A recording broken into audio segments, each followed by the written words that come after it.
It's Hump Day! Happy Hump Day, everybody! As you may know, last week somebody specifically requested that I do a video on forgiveness. And I am working on that. I feel like I'm not terribly fluent in that language. So I'm researching forgiveness. But I've been thinking a lot about forgiveness and like who do I need to forgive in my own life. And I was thinking about one person that I need to forgive for something. And it hit me that they don't even know that they hurt me because I didn't communicate my expectations of them to them.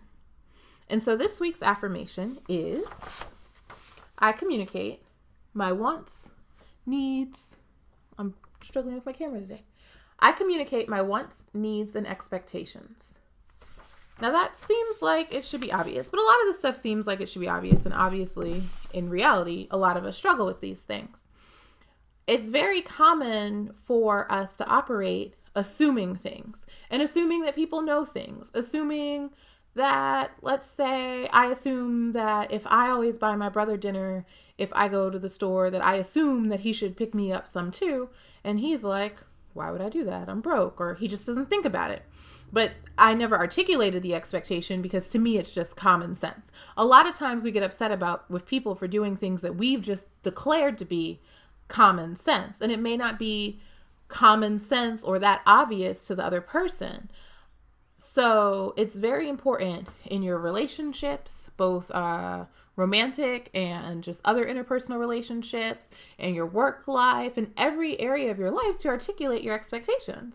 There are managers who get upset with their employees because they expect their employees to work a certain way. I used to work for a guy who said, everybody who works here should be acting like this is their own business. And that was his assumption and his expectation of his employees. And so he was constantly frustrated.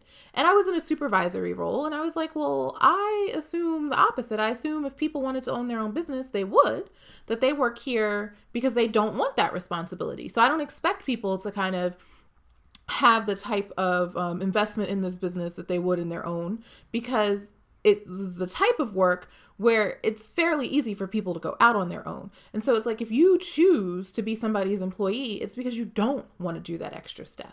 And so he was constantly frustrated because he assumed that everybody should be acting like an independent business owner. A lot of times we expect people to call us at certain times or people to just do little favors for us, and we are devastated when they don't. But what we don't pay attention to is everybody's kind of common sense, everybody's baseline standard is completely different. My best friend and I, the older we get, the more we are able to pay attention to the fact that there's kind of like just differences in how we were brought up, and that impacts what we value and what's important to us, and it impacts what our assumptions are. And so we'll have huge miscommunications and somebody's feelings will be really hurt, and then we stop and we look at it and it's like, oh, that was because of an expectation that wasn't articulated. So, this is also really good for your sex life. Like, you can't just assume that somebody knows your spot. You got to tell them your spot. So I articulate my wants, needs, and expectations. If you work on really articulating those things, then you have reason A, to expect that people actually are able to follow through. And B, you kind of know how to navigate when they aren't following through. So please, in the bedroom and outside of it, work on articulating your wants, needs, and expectations, and have a wonderful rest of the week.